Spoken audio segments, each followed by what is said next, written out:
Every day, innumerable faces pass through the doors of city buses, faces bright with joy, clouded with worry, or marked by the rush of urban life. In the midst of the passengers, there are the regulars, those faithful riders whose daily routines become interwoven with their bus driver's schedule. For Tim Watson, driving his route is way more than just a job. Over countless miles and morning commutes, he's developed a quiet understanding of his regular passengers.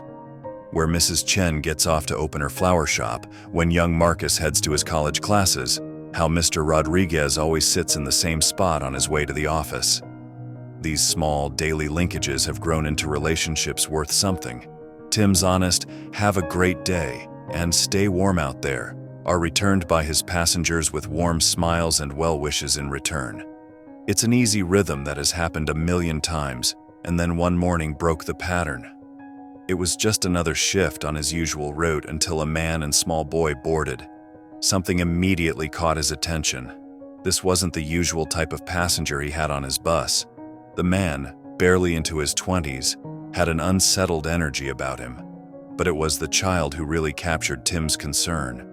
Unlike the common fits of childhood tantrums Tim had seen many times on his bus, this child's tears seemed different. The child was tight in the young man's grip, trying to quiet sobs from their middle seat position on the bus. Tim couldn't help but break his usual rule of never looking anywhere but the road, his eyes drawn again and again to the rearview mirror. A memory stirred in Tim's mind. The morning newspaper's report of a 3-year-old boy who had disappeared from a San Francisco library. As a father of 2, the story had haunted him. Now, watching the distressed child through quick glances in his mirror, pieces began falling into pieces. The boy's outfit, blue shirt, plaid shorts, red Crocs, matched the description to a T. Tim's heart was racing as parental instinct collided with professional responsibility. He couldn't merely stop the bus and confront the man that might endanger everyone aboard if his suspicions proved correct. Yet, the thought of his own children made inaction impossible. He noticed the young man was growing increasingly agitated, clearly eager to leave the bus. The other passengers remained absorbed in their phones and thoughts, unaware of the potential drama unfolding in their midst. Time was running out. Tim knew he needed to act, but any wrong move could send the man fleeing with the child.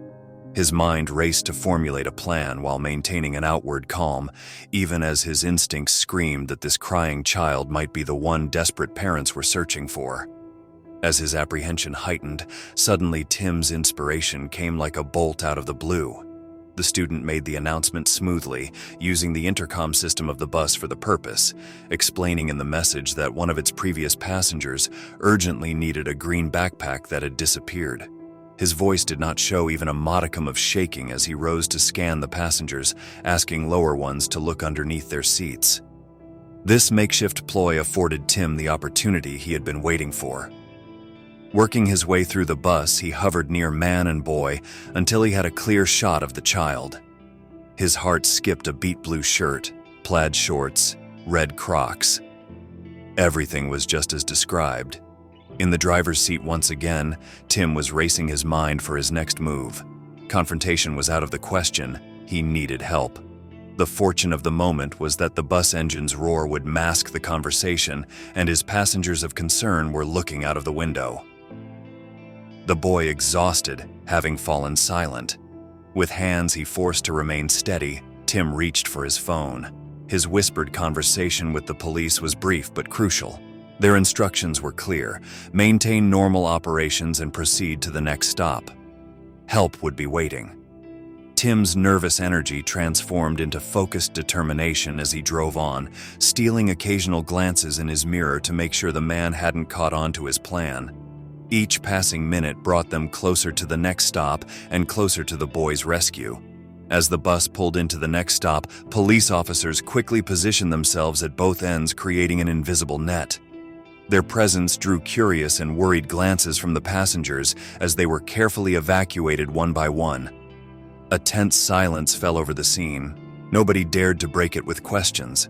Everybody kept their eyes on the bus, awaiting the main attractions, the man and the young boy.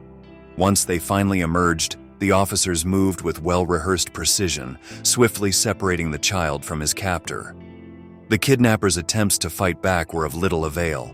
He was subdued and handcuffed in a second. The 3-year-old seemed to know he was free.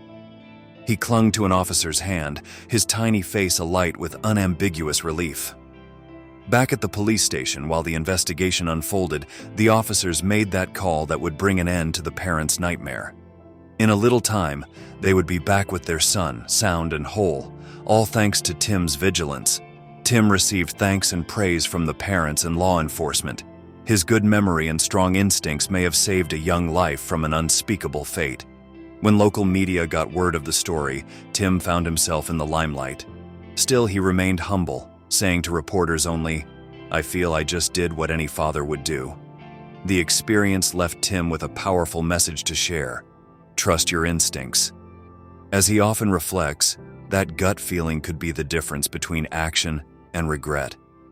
His split-second decision to act on his suspicions had changed not just one life, but an entire family's future.